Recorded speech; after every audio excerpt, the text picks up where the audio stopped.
लखनऊ से मऊ आया था। मऊ से गाजीपुर होता हुआ निरीक्षण करता हुआ कल शाम को बलिया आया था। बलिया में मैंने पहले सब अधिकारियों के साथ बैठक हुई।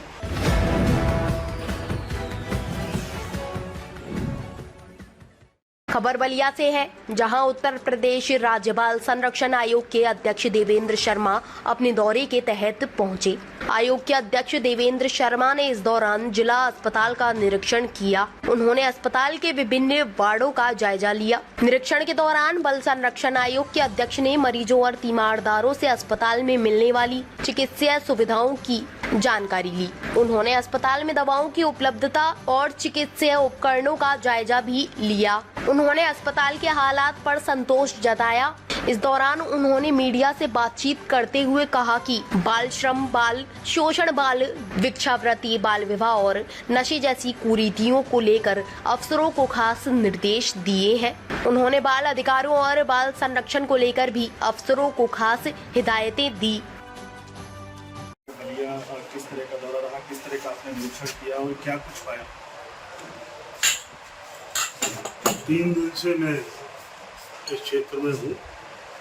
मैं लखनऊ से मऊ आया था। मऊ से गाजीपुर होता हुआ निरीक्षण करता हुआ कल शाम को बलिया आया था। बलिया में मैंने पहले सब अधिकारियों के साथ बैठक हुई और मैंने 5 बातें जो सामाजिक कुप्रथा हैं, पहली बाल श्रम, बाल यौन शोषण, बाल भिक्षावृत्ति, बाल विवाह और नशा, इन 5 को लेकर विस्तृत चर्चा की है। निर्देश दिया है कि अब हमारी जो वात्सल्य योजना उसके तहत बाल संरक्षण इकाइयाँ ग्राम पंचायत स्तर पर भी बनेगी।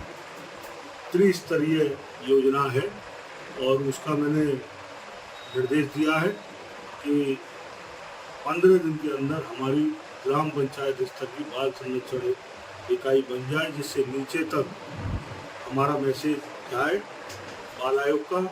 और हमारी जो 5 कुप्रथाएं, इन 5 कुप्रथाओं से लड़ने के लिए नीचे की पिंड हमारी तैयार है। उसके बाद मैंने कहा कल कि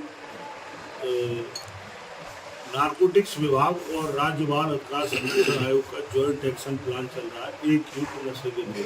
अभी हमने इस अभियान के तहत महानगरों को लिया है और महानगरों में हमने अभी तक 11 जो बच्चों को प्रभावित करने वाला वर्ग है, जैसे कि हमारे शिक्षक है, हमारे डॉक्टर्स है, हमारी आंगनबाड़ी है, हमारी आशा है, हमारी ANM है, इन सब लोगों और हमारी पुलिस, इन सब जो बच्चों को प्रभावित करने वाला वर्ग है, इसको साथ रख के हमने गोष्ठी की है 11 जिलों में। अभी तक 12वां हमारा आगरा में गोष्ठी होने वाली है, जिससे बच्चे नशे में न पड़ें। उसके लिए एक अभियान हमने पूरे प्रदेश में प्रारंभ किया है और अभी हम महानगरों से नीचे इसको उतार रहे हैं। दूसरा, हमने कड़ाई से निर्देश दिया कि बाल श्रम बिल्कुल नहीं होना चाहिए। अगर कहीं बाल श्रम की, इसके लिए अभी हमने 1 महीने का रेस्क्यू अभियान चलाया था, 30 मई से लेकर 30 जून तक। उसकी भी रिपोर्ट की हमने समीक्षा की है। बाल भिक्षावृत्ति के अंतर्गत हमने कहा अधिकारियों से कि भिक्षावृत्ति जो है वो भिक्षा को हम शिक्षा से जोड़ना चाहते हैं। उन बच्चों उनका पुनर्वास हो और उन बच्चों को हम, जो बच्चे भिक्षावृत्ति में रेस्क्यू होते हैं, उन बच्चों को हम मुख्यमंत्री बाल सामान्य योजना के तहत 2500 रुपया। दूसरा, इसके तहत हमने एक और अभियान चलाया। आजकल मैं उत्तर प्रदेश की जेलों में भी जा रहा हूँ, जहाँ पर बच्चे अपनी माँओं के साथ रहते, वहाँ पर क्रैच की व्यवस्था, बच्चों के पढ़ने की व्यवस्था और दूसरा झूले लगाने की व्यवस्था जहाँ जहाँ नहीं है, वहाँ मैं PSA को निर्देश देकर झूले लगा रहा हूँ। दूसरा, जो अल्पवयस्क अपचारी बच्चे हैं 18 साल से लेकर 21 साल तक के, उन बच्चों की पढ़ाई की व्यवस्था क्या है, टीचर की व्यवस्था वह जेलों में है कि नहीं, उसकी भी मैं चिंता करने का काम कर रहा हूँ और शिक्षक से भी मैं जानकारी लेता हूँ कि बच्चों का कितना इम्प्रूवमेंट हुआ। दूसरा, मैंने एक कड़ाई से निर्देश दिया है कि हमारे जहाँ जहाँ भी संप्रेषक गृह हैं, वहाँ पर बच्चों के इम्प्रूवमेंट के लिए अपने अधिकारियों को, सप्ताह में एक अधिकारी जाएगा, वो बच्चों को इम्प्रूवमेंट कराएगा कि बच्चे कैसे आगे बढ़ें और जो हो गया है उसको बीते हुए कल को भूलें और वर्तमान में अपने को जिए, इस तरह की भावना लेकर जा रहा हूँ। आज मेरा निरीक्षण अभियान अभी प्रातःकाल जिला हॉस्पिटल में से प्रारंभ हुआ।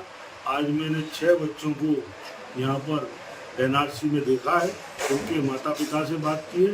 मैंने एनआरसी में आज रसोई को भी देखा। यहाँ पर सॉल्यूशन में जो नारियल का तेल या जो दूध है उसको भी देखा है।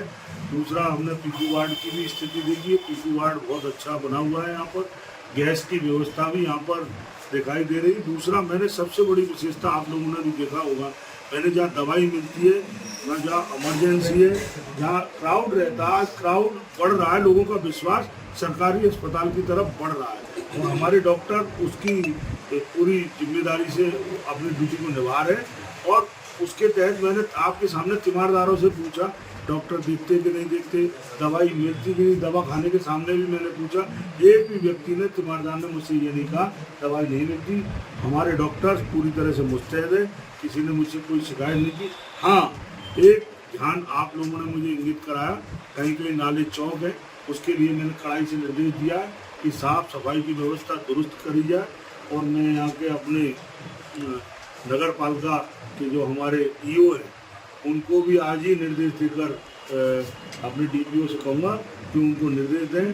हॉस्पिटल, क्योंकि बरसात का मौसम है, हॉस्पिटल, शिक्षा के केंद्र यानी विद्यालय, और हमारे जितने भी कस्तूरबा ब्लॉक में बने सब में मलेरिया की लार्वा जो होता है दवाई, और दूसरी मच्छर छिड़कने का, और जो धुआं होता है उसको अविलंब पूरे शहर के विद्यालयों में, चिकित्सालयों में अविलंब डलवाया जाए, जिससे यहाँ पर मरीज और ज़्यादा बीमार ना पड़े, बच्चे भी मलेरिया वाली जो बीमारी है उसमें ना आए।